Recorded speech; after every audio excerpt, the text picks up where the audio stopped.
வணக்கம். இன்றைக்கி நம்ம பார்க்க போகிற சமையல் ஒரு அருமையான கொள்ளு சாம்பார் எப்படி செய்யலாங்கிறத பார்க்கலாம். நல்லா டேஸ்ட்டாகவும் இருக்கும், வித்தியாசமாகவும் இருக்கும். எப்பயும் போல் பண்ணாமல் வாரத்தில் ஒரு 3 நாள் இது மாதிரி கொள்ளு சாம்பார் வச்சு சாப்பிடுங்க, நல்லது. வாங்க அதை எப்படி செய்யலாங்கிறத பார்க்கலாம்.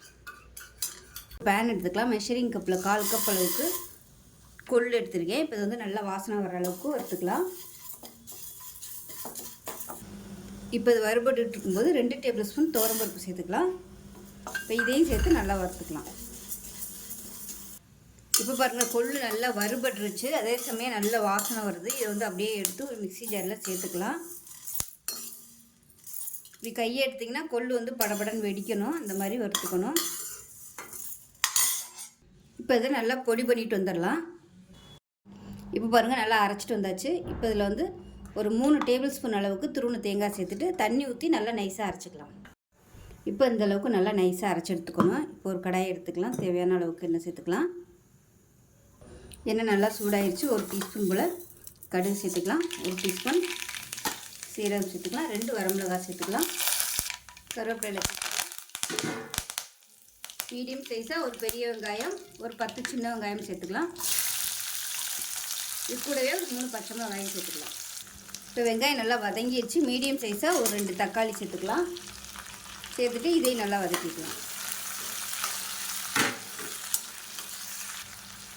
தக்காளி வெங்காயம் வதங்குறதுக்கு உப்பு சேர்த்துக்கலாம். இப்போ தக்காளி நல்லா வதங்கிட்டு இருக்கையிலே முருங்கைக்காய், கத்திரிக்காய், பீன்ஸு, கேரட் இது எல்லாத்துலேயும் கொஞ்சம் கொஞ்சம் சேர்த்துக்கலாம். இது எல்லாத்தையும் நல்லா வதக்கிக்கலாம்.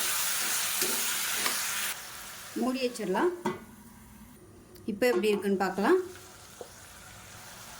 இப்போ பாருங்கள், காய்கறி எல்லாமே நல்லா வதக்கியாச்சு. இப்போ இதில் குழம்புத்தூள் சேர்த்துக்கலாம். நல்லா ஒரு 2 டேபிள் ஸ்பூன் அளவுக்கு குழம்புத்தூள் சேர்த்துக்கலாம். சேர்த்துட்டு வதக்கி விட்டுக்கலாம். மஞ்சள்தூள் கொஞ்சமாக சேர்த்துக்கலாம். இது எல்லாத்தையும் சேர்த்து நல்லா வதக்கியாச்சு. இப்போ நம்ம அரைச்சி வச்சுருக்க அந்த கொள்ளு பொடி, அதாவது கொள்ளு, தேங்காய், துவரம்பருப்பு பேஸ்ட்டாக சேர்த்துக்கலாம் அரைச்சது.